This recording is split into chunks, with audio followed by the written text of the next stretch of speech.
থেকে সরাসরি যুক্ত হচ্ছেন ইফতেখার। ইফতেখার, ২০ ঘন্টা পেরিয়ে গেলেও এখনো সেই নিখোঁজ নারীর সন্ধান কিন্তু পাওয়া যায়নি।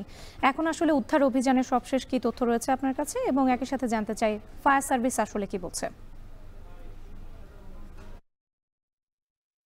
রাত্রি প্রায় ২০ ঘন্টা পেরিয়ে গেছে। তবে এখন পর্যন্ত গতকাল যেই নারী উন্মুক্ত ম্যানহোলে পড়ে নিখোঁজ হয়েছেন তার সন্ধান পাওয়া যায়নি। আমরা দেখেছিলাম যে গতকাল রাত ১:৩০ পর্যন্ত ফায়ার সার্ভিস অভিযান চালায়। এরপরে অভিযান স্থগিত করার পর আজকে সকাল ৮টা থেকে কিন্তু ফায়ার সার্ভিস এবং সিটি কর্পোরেশন তারা যৌথভাবে এইখানে তারা উদ্ধার অভিযানে নেমেছে এবং সকাল ৮টা থেকে এখন পর্যন্ত বিরতিহীনভাবে কিন্তু ফায়ার সার্ভিসের কর্মীরা উদ্ধার তৎপরতা চালাচ্ছেন। ফায়ার সার্ভিসের কর্মীরা যেটি বলছেন, যতক্ষণ পর্যন্ত তার কোনো সন্ধান না পাওয়া যায় কিংবা তার মরদেহ না পাওয়া যায় সে পর্যন্ত তারা উদ্ধার তৎপরতা চালিয়ে যাবেন। এবং এখানে আমরা দেখেছি তারা যখন উদ্ধার তৎপরতা চালাচ্ছেন তখন কিন্তু উৎসুক মানুষের একটি ভিড় রয়েছে এবং সেটি কিন্তু সকাল থেকে এখন পর্যন্ত চলমান।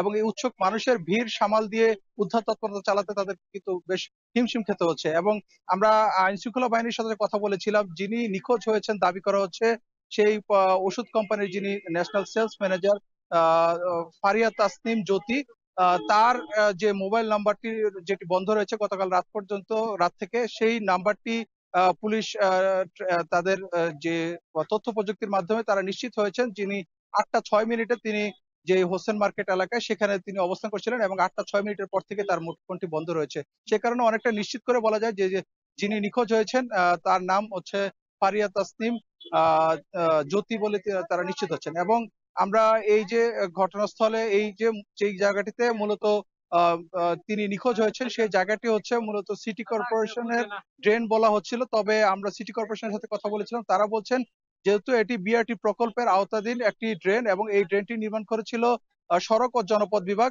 যে কারণে যেহেতু প্রকল্পের কাজটি শেষ করা হয়নি তাই এটি কিন্তু এখন পর্যন্ত রক্ষণাবেক্ষণ কিংবা এটির সম্পূর্ণ দায় দায়িত্ব কিন্তু রোডস অ্যান্ড হাইওয়ে অর্থাৎ সড়ক ও জনপথ বিভাগের। সেক্ষেত্রে সিটি কর্পোরেশন এর দায় নেবে না বলে জানিয়েছেন এবং সিটি কর্পোরেশনের পক্ষ থেকে কিন্তু ৪ সদস্যের একটি তদন্ত কমিটি গঠন করা হয়েছে এই ঘটনায় এবং আগামী ৭ কার্য দিবসের মধ্যে তাদেরকে প্রতিবেদন দাখিলের জন্য নির্দেশ দেওয়া হয়েছে। তো এই ছিল আমার কাছে আহ টঙ্গী থেকে সবশেষ তথ্য।